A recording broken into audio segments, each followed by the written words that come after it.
Hello friends, welcome back to judiciary cracker. आज का जो हमारा टॉपिक है वो बेहद ही खास है, बेहद इम्पॉर्टेंट है, बहुत इम्पॉर्टेंट है मेंस के पॉइंट ऑफ व्यू से, क्योंकि ये जजमेंट राइटिंग में बहुत काम आता है। अगर आपको जजमेंट राइटिंग करनी है, प्रॉब्लमेटिक क्वेश्चन सॉल्व करना है, आपको जजमेंट लिखने को दे दिया है क्वेश्चन के अंदर, तो ये टॉपिक बहुत इंपॉर्टेंट है, इस पर कमांड होनी बहुत ज़रूरी है। और यहाँ से प्री में भी क्वेश्चन काफ़ी आते हैं। तो ये आज का हमारा टॉपिक है, condition requisite for initiation of proceeding. अब ये जो चैप्टर है ये हालांकि सेक्शन 190 से 199 पे कवर करता है, पर इस चैप्टर को दो पार्ट में डिवाइड किया जाता है। पहला जो पार्ट होता है वो बोलता है कंडीशन जो रिक्विजिट्स है, कब मजिस्ट्रेट कोग्निजेंस ले सकता है, किन सिचुएशंस की फुलफिलमेंट पे, किन कंडीशंस की फुलफिलमेंट पे। और दूसरा बात करता है पार्ट इसी के लिमिटेशंस की या इसी के एक्सेप्शंस की। हम बोल सकते हैं एक तरीके से उसके एक्सेप्शन की बात करता है, जो बात करता है सेक्शन 195 से 199। आज के वीडियो में हम जो देखेंगे वो देखेंगे हम सेक्शन 190 से 194 के कंडीशंस क्या, रिक्विजिट्स है, क्या ज़रूरी चीज़ें हैं मजिस्ट्रेट की, उसकी फुलफिलमेंट पे कोग्निजेंस ले सकता है, एम्पावर्ड है। ये सारी बातें जानने के लिए वीडियो को एंड तक ज़रूर देखिए और चैनल को सब्सक्राइब करना ना भूलें और बेल आइकन पे ज़रूर प्रेस करिए। आज के वीडियो में हम स्पेसिफिकली डिस्कस करने वाले हैं कि मजिस्ट्रेट कोग्निजेंस कैसे लेता है, इंटर रिलेशन क्या है, सेक्शन 156, 173 और 190 का। ये बेहद बहुत बहुत इंपॉर्टेंट है और बहुत बारीकी से हमें समझना है कि इन तीन सेक्शंस का आपस में इंटर रिलेशन क्या है, कनेक्टिविटी क्या है। फिर हम देखेंगे कि transfer of cases after taking cognizance, कौन मेक ओवर कर सकता है केसेस का, और सेशन कोर्ट ऑफेंसेस का कोग्निजेंस कैसे लेती है। क्या सेशन कोर्ट डायरेक्ट कोग्निजेंस ले सकती है एक ऑफेंस का, कोई भी ऑफेंसेस का, या उसको कमिटल के थ्रू ही कोग्निजेंस ले सकती है। हम सबसे पहले हम देखते हैं कि cognizance of offence by magistrate, section 190 हम देखते हैं। सेक्शन 190 के अंदर दो पर्सन ऑथोराइज्ड होते हैं कोग्निजेंस लेने के लिए। First is JMFC, that is judicial magistrate first class, और दूसरा होता है JM second class, JM second class, JM 2C। JM first class empowered है, पर जेएम सेकंड क्लास को कोग्निजेंस लेने के लिए सीजेएम से अथॉरिटी होनी चाहिए। अगर सीजेएम ने जेएम सेकंड क्लास को ऑथोराइज किया है तो ही सेक्शन 190 के अंदर वो ऑफेंसेस का कोग्निजेंस ले सकता है, एल्स नहीं लेगा। सिर्फ जेएमएफसी ही एंटाइटल होगा, फर्स्ट क्लास मजिस्ट्रेट ही कोग्निजेंस ले सकता है। अब ये दोनों तीन तरीके से कोग्निजेंस ले सकते हैं। सबसे पहले कंप्लेंट पे, सेकंड पुलिस रिपोर्ट पे, थर्ड इंफॉर्मेशन पे कोई भी पर्सन से। पर ये जो कोई भी पर्सन होगा ये पुलिस वाला नहीं होना चाहिए। Any person excludes person other than police officer, और खुद की नॉलेज पे वो कोग्निजेंस ले सकते हैं। तो जो हमने देखा कि जेएमएफसी एक तरीके से कि कैसे जेएमएफसी या सेकंड क्लास कोग्निजेंस कैसे ले सकते हैं। फर्स्ट कंप्लेन पे, सेकंड पुलिस रिपोर्ट पे, third information from any person does not include police officer, और लास्ट कि खुद की नॉलेज पे, ओन नॉलेज पे भी मजिस्ट्रेट कोग्निजेंस ले सकता है। अब जो सेक्शन 190 के अंदर एक चीज़ लाइन यूज़ किया स्टैट्यूट ने कि may take cognizance, magistrate may take cognizance, पर सुप्रीम कोर्ट ने इसका इंटरप्रिटेशन कुछ और तरीके से किया है। सुप्रीम कोर्ट ने बोला है कि मे टेक कोग्निजेंस को हम इस कॉन्टेक्स्ट में रीड करेंगे कि magistrate must take cognizance, magistrate bound है कोग्निजेंस लेने के लिए। और अगर मजिस्ट्रेट के पास कोई डिस्क्रिशन नहीं है सेक्शन 190 के अंदर कि वो कोग्निजेंस ना ले केस का, और अगर वो कुछ और तरीके से काम करता है, कोग्निजेंस नहीं लेता है, तो वो आर्टिकल 14 का वायलेशन होगा। That would be the violation of article 14। यही बात सुप्रीम कोर्ट ने Sampat Singh versus state of Haryana के केस में कहा है। फिर से समझिए इस पॉइंट को कि जो सेक्शंस के अंदर may take cognizance word use किया गया है, लाइन यूज़ की गई है, इसको हम इंटरप्रेट करेंगे कि court must take cognizance. Court के पास सेक्शन 190 के अंदर डिस्क्रिप्शन नहीं है। मे को हमें, मे जो वर्ड यूज़ किया गया हमें इसे रीड करना है शैल टेक कोग्निजेंस के कंटेक्स्ट में। ध्यान रखना, मे का मतलब हमें लिटरली मीनिंग नहीं देनी है। यहाँ को सुप्रीम कोर्ट ने Sampat Singh versus state of Haryana के केस में बोला है कि कोर्ट के पास सेक्शन 190 के अंदर कोई डिस्क्रिप्शन नहीं है कि वो कोग्निजेंस ना ले।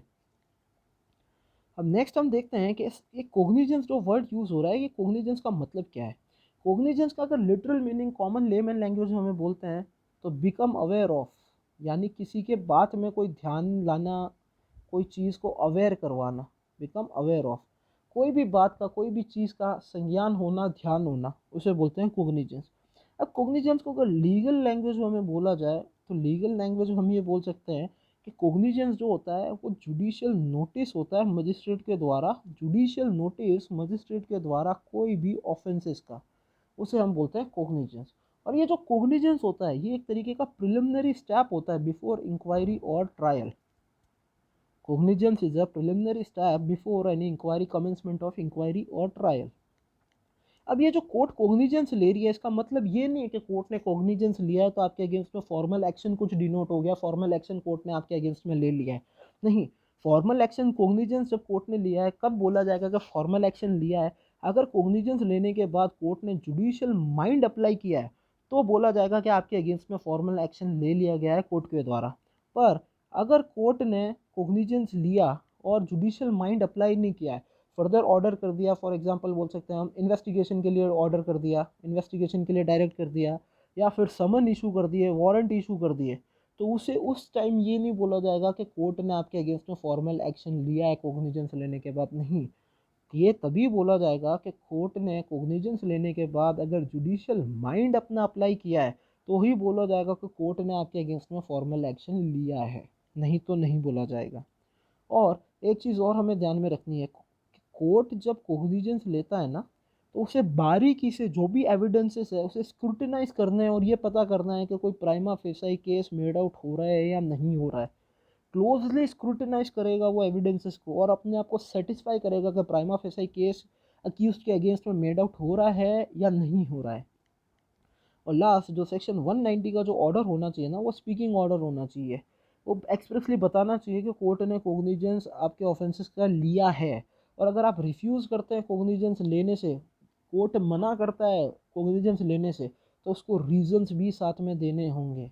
विदाउट रीज़न कोर्ट मेयरली एक लिख के कि मैं कोग्निजेंस नहीं लेता हूँ बिना कोई कारण बताए, कोर्ट ऐसा नहीं कर सकता। उसे रीजंस लिखने ही होंगे कि उसने क्यों नहीं कोग्निजेंस लिया है। अब हम देखेंगे friends inter relation between section 156, 173 and 190। अब देखिए मजिस्ट्रेट को जब कंप्लेन मिलती है तो वो क्या करेगा, या तो कंप्लेन के बेसिस पे कोग्निजेंस ले लेगा, या अगर वो कोग्निजेंस नहीं लेता है तो इन्वेस्टिगेशन का ऑर्डर कर सकता है 156(3) के अंदर। या फिर लेटर के केस में अगर इन्वेस्टिगेशन हुई है तो वो कैसे कोग्निजेंस ले सकता है, वापस पुलिस रिपोर्ट पे। और अगर उसे पुलिस रिपोर्ट मिली है 173 के अंदर तो वो 3 चीज़ें कर सकता है। सबसे पहले अगर उसे कोई सफिशिएंट ग्राउंड नहीं लगता है, नो सफिशिएंट ग्राउंड, तो वो प्रोसीडिंग्स को ड्रॉप कर सकता है, प्रोसीडिंग को जो है ड्रॉप कर सकता है। सेकंड, वो कोग्निजेंस ले सकता है ऑफेंस का 191 बी के अंदर, यानी हम क्या कहना चाह रहे हैं कि पुलिस रिपोर्ट के बेसिस पे कोग्निजेंस ले सकता है। और तीसरा अगर हम बात करते हैं कोर्ट क्या कोग्निजेंस ले सकता है सेक्शन 191 ए के अंदर। अब 191 ए क्या बोलता है, 191 ए के अंदर मजिस्ट्रेट कैसे कोग्निजेंस ले सकता है, जैसे ओरिजिनल कंप्लेन जैसे हुई है 191 ए क्या है, कंप्लेन के बेसिस पे कोग्निजेंस ले रहा है मजिस्ट्रेट। तो जब ओरिजिनल कंप्लेन मजिस्ट्रेट को मिली है तो क्या कर सकता है, एग्जामिन कर सकता है कंप्लेनेंट को और विटनेसेस को और फर्दर प्रोसीड कर देगा एज पर सेक्शन 200 के अकॉर्डिंग, जो हम लास्ट वीडियो में हम देख चुके हैं कि कंप्लेन मजिस्ट्रेट को कैसे होती है, वो प्रोसेस फॉलो हो जाएगा। तो जो बेसिक चीज़ है कि अगर मजिस्ट्रेट को कोग्निजेंस ले लिया है और फर्दर उसे इन्वेस्टिगेशन कंडक्ट करवाना है, मजिस्ट्रेट ने कोग्निजेंस ले लिया है और फर्दर वो लगता है उसे कि इन्वेस्टिगेशन होना चाहिए, तो वो सेक्शन 202 के अकॉर्डिंग प्रोसीड करेगा। और सेक्शन 190 का 1 का जो बी है, 190 का 1 का जो बी, यानी पुलिस रिपोर्ट के बेसिस पे जो हम कोग्निजेंस ले रहे हैं, पुलिस रिपोर्ट के बेसिस पे जो हम कोग्निजेंस ले रहे हैं सेक्शन 190 के 1 के बी पॉइंट के अंदर, वो कोग्निजेबल नॉन कोग्निजेबल दोनों की है। इसका मेन पर्पस यही है कि मजिस्ट्रेट को एक ओपिनियन सेट आउट होना चाहिए कि क्या है, कंक्लूजन क्या है, क्या ग्राउंड्स बन रहे हैं या नहीं बन रहे हैं। यहाँ पे एक चीज़ बहुत इंपॉर्टेंट है, ध्यान से सुनना फ्रेंड्स, बहुत इंपॉर्टेंट बात बोलने जा रहा हूँ। अगर पुलिस रिपोर्ट ये कंक्लूजन देती है कि कोई ऑफेंस मेड आउट ही नहीं हुआ है, no offence made out, offence जो है वो मेड आउट नहीं हुआ है, और मजिस्ट्रेट को पुलिस रिपोर्ट पढ़ने के बाद लगता है कि ऑफेंस तो हुआ है, तो मजिस्ट्रेट जो है फर्दर कोग्निजेंस ऑफेंस का ले सकता है। मजिस्ट्रेट ऑफेंस का कोग्निजेंस ले सकता है। कैसे लेगा, 191 के सी के अकॉर्डिंग उसकी खुद की नॉलेज पे वो कोग्निजेंस ले सकता है अगर उसे लगता है तो। और इससे कोई फ़र्क नहीं पड़ेगा कि पुलिस रिपोर्ट में क्या लिखा गया है। फिर से सुनना फ्रेंड्स, इंपॉर्टेंट पॉइंट है, इंटरव्यू का क्वेश्चन है ये। पुलिस रिपोर्ट के अंदर एक ऑफेंस के पुलिस रिपोर्ट के अंदर बोला है कि कोई केस मेड आउट नहीं हुआ है, ऑफेंस हुआ ही नहीं है, उनका कॉन्ट्रेरी ओपिनियन है पुलिस रिपोर्ट के अंदर। मजिस्ट्रेट को पुलिस रिपोर्ट रीड करने के बाद लगती है कि नहीं ऑफेंस तो मेड आउट हो रहे हैं, तो मजिस्ट्रेट पुलिस रिपोर्ट में चाहे कुछ भी लिखा हुआ हो, वो केस का कोग्निजेंस ले सकता है। यही बात सुप्रीम कोर्ट ने बोली थी मोतीलाल सोंगरा वर्सेस प्रेम प्रकाश के केस में। कौन सा केस था? मोतीलाल सोंगरा वर्सेस प्रेम प्रकाश के केस में 2013 के अंदर सुप्रीम कोर्ट ने यही बात वापस बोली थी कि पुलिस रिपोर्ट के अंदर अगर कोई कॉन्ट्रेरी ओपिनियन है, बताती है कि कोई ऑफेंस हुआ ही नहीं है, और मजिस्ट्रेट को पुलिस रिपोर्ट लिखने के बाद, रीड करने के बाद पता लगता है, समझ में आता है कि नहीं ऑफेंस तो मेड आउट हो रहे हैं, तो वो उसका कोग्निजेंस ले सकती है, चाहे पुलिस रिपोर्ट कॉन्ट्रेरी ओपिनियन हो, उससे फ़र्क नहीं पड़ेगा। तो ये था friend important topic, inter relation between section 156, 173 and 190। अब हम देखेंगे transfer of cases after taking cognizance. Transfer of cases after taking cognizance. Now अब इसके अंदर ये है कि जब एविडेंस लेने से पहले मजिस्ट्रेट ने कोई कोग्निजेंस लिया है 190 के सी के अंदर, 191 के सी के अंदर, यानी मजिस्ट्रेट ने खुद की नॉलेज पे कोई कोग्निजेंस लिया है, तो एविडेंस लेने से पहले अगर अक्यूज ऑब्जेक्ट करता है फर्दर प्रोसीडिंग्स को, तो मजिस्ट्रेट जो है फर्दर प्रोसीडिंग जो है वो स्टॉप कर देगा और केस को ट्रांसफ़र कर देगा उस मजिस्ट्रेट को जैसा सीजीएम डायरेक्ट करता है। सीजीएम जैसे बताएगा उस मजिस्ट्रेट के पास केस फॉरवर्ड कर दिया जाएगा। ये हम ट्रांसफ़र ऑफ केसेस में बात कर रहे हैं, सेक्शन 190 से 191 से 192 वाली बात कर रहे हैं। और अगर सीजीएम एम्पावर करता है तो केस किसको ट्रांसफ़र होना चाहिए? सीजीएम ही अथॉरिटी है जो केसेस का मेक ओवर करता है सबॉर्डिनेट मजिस्ट्रेट को। बट जिस सबॉर्डिनेट मजिस्ट्रेट को मेक ओवर कर रहा है केस, ट्रांसफ़र कर रहा है केस, उसके पास अथॉरिटी होनी चाहिए, उतनी पावर होनी चाहिए। अगर वो पावर ही नहीं है उस मजिस्ट्रेट के पास जिसको सीजीएम ने केस मेक ओवर किया है, ट्रांसफ़र किया है उस केस को ट्राई करने के लिए, तो ये जो ऑर्डर होगा वो बैड होगा लॉ की नज़रों में, यानी इस ऑर्डर की कोई इफेक्ट वैलिडिटी नहीं रह जाएगी।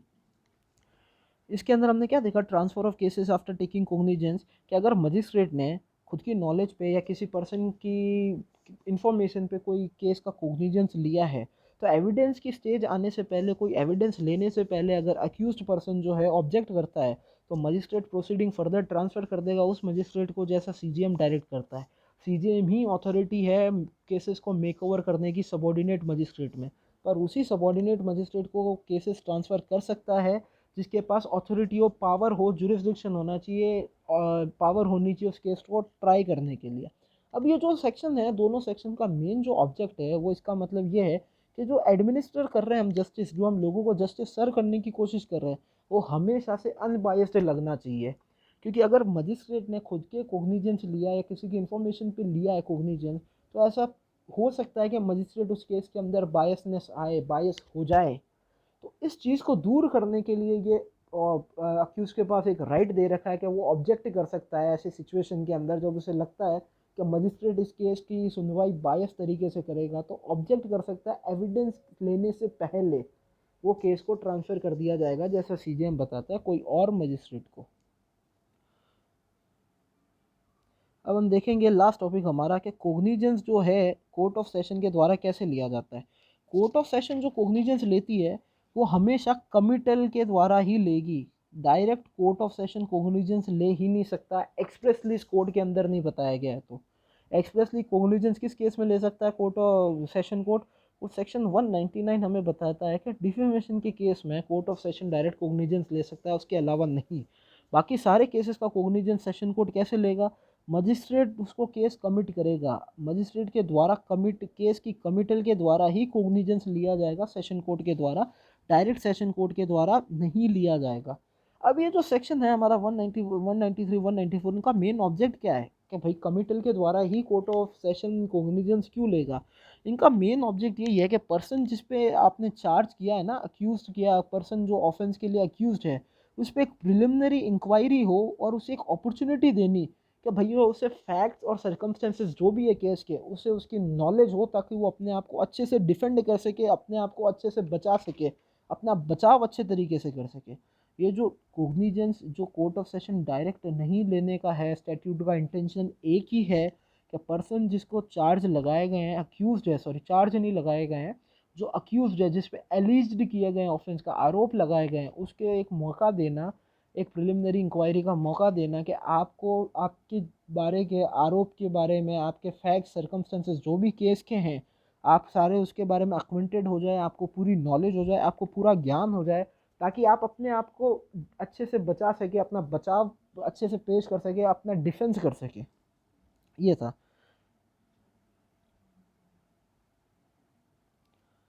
और हमें सेक्शन 194 बताता है कि सेशन जज जो होगा वो केसेस ट्रांसफ़र करेगा एडिशनल सेशन जज को और असिस्टेंट सेशन जज को। यानी सेशन जज जो है उसके पास मेकिंग ओवर केसेस की अथॉरिटी है, पावर है कि वो केसेस का डिस्ट्रीब्यूशन करेगा एडिशनल और असिस्टेंट सेशन जज को। तो ये था फ्रेंड्स वीडियो में आज के लिए इतना ही। उम्मीद करता हूँ आपको वीडियो पसंद आया होगा। उससे पहले एक बार मैं समअप करना चाहूँगा वीडियो को। हमने देखा है सेक्शन 190 के अंदर हमने कोग्निजेंस देखा है कि मजिस्ट्रेट 3 केसेस के अंदर कोग्निजेंस लेता है। उसके बाद हमने देखा अक्यूज की राइट कि वो किस केसेस के अंदर ट्रांसफ़र करवा सकता है, कब ऑब्जेक्शन क्रिएट कर सकता है, कोग्निजेंस का मतलब क्या होता है, क्या पुलिस रिपोर्ट अगर नेगेटिव सिचुएशन दे रही है, मना कर रही है, ऑफेंस मेड आउट नहीं होता है, क्या फिर भी मजिस्ट्रेट कोग्निजेंस ले सकता है, ये भी हमने देखा। मे टेक कोग्निजेंस का जो वर्ड यूज़ किया गया सुप्रीम कोर्ट ने, इसका क्या इंटरप्रिटेशन, किस कॉन्टेक्स्ट में रीड करना है, हमने वो चीज़ देखी है। हमने इंटर रिलेशन देखा है वीडियो का 156 का, 173 का और 190 का, हमने इंटर रिलेशन देखा आपस में। हमने ये देखा कि सेशन जज क्या डायरेक्ट केस ले सकता है, डायरेक्ट किस के कौन से सिचुएशन के अंदर सिर्फ डायरेक्ट वो केस का कोग्निजेंस ले सकता है, अदरवाइज केस का कोग्निजेंस कैसे लेगा। उम्मीद करता हूँ आपको वीडियो पसंद आया होगा। आप पसंद आया तो ज़रूर लाइक कीजिए और इसको वीडियो को ज़्यादा से ज़्यादा शेयर करिए। और आपको एक्सप्रेसली कौन से सीआरपीसी के टॉपिक्स पे आपको स्पेशली वीडियो चाहिए, आप वो भी मुझे कमेंट बॉक्स में लिख के बता सकते हैं। Thank you, have a good day.